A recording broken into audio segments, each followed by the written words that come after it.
With the help of the international electric community, NRECA is bringing electricity to those in need across the world, one village at a time.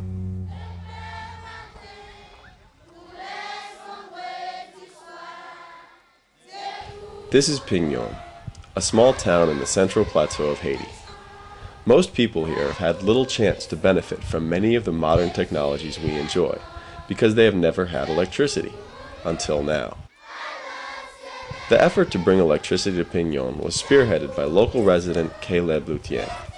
I remember my days going to school. Every evening I had to sit under a pole in the street studying, and that's when I understood the value of it. Caleb acquired a generator from the US, then sought out someone who could make it work. He met Mike Callies.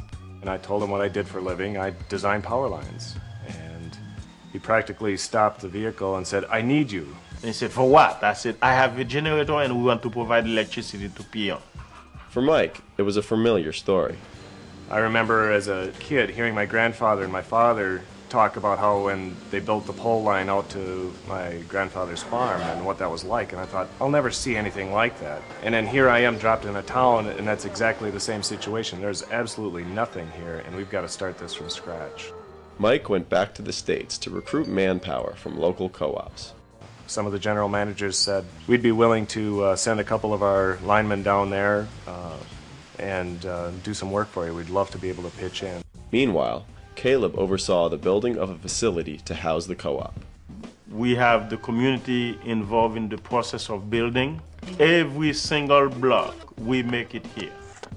Talk of the project quickly spread, and local residents began looking forward to the advantages of modern electricity. They're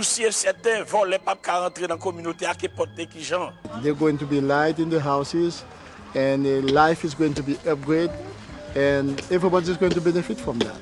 With all the pieces in place, Mike and a team of volunteer linemen flew to Pignon in February of 2005 to put in the first phase of electrical lines. They brought with them a digger truck and bucket truck and quickly got to work.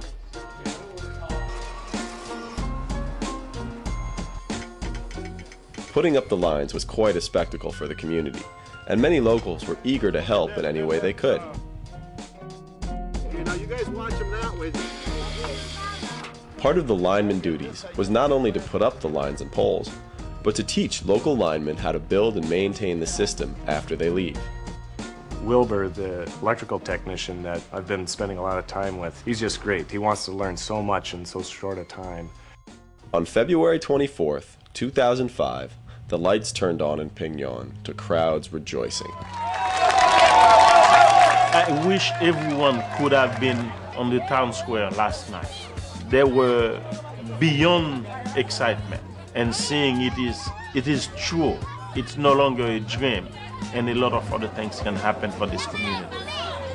Today, thanks in large part to donations from the international electric community, the people of Pignon have their own electrical co-op and are beginning to understand the advantages of a member-owned utility.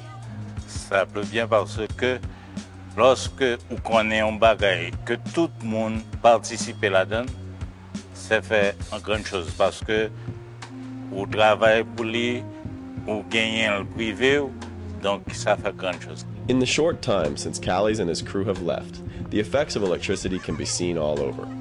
Local churches no longer rely on noisy diesel generators to provide power during services, and have cut operating costs by 60%. 3 welding shops have opened. Stores are staying open later.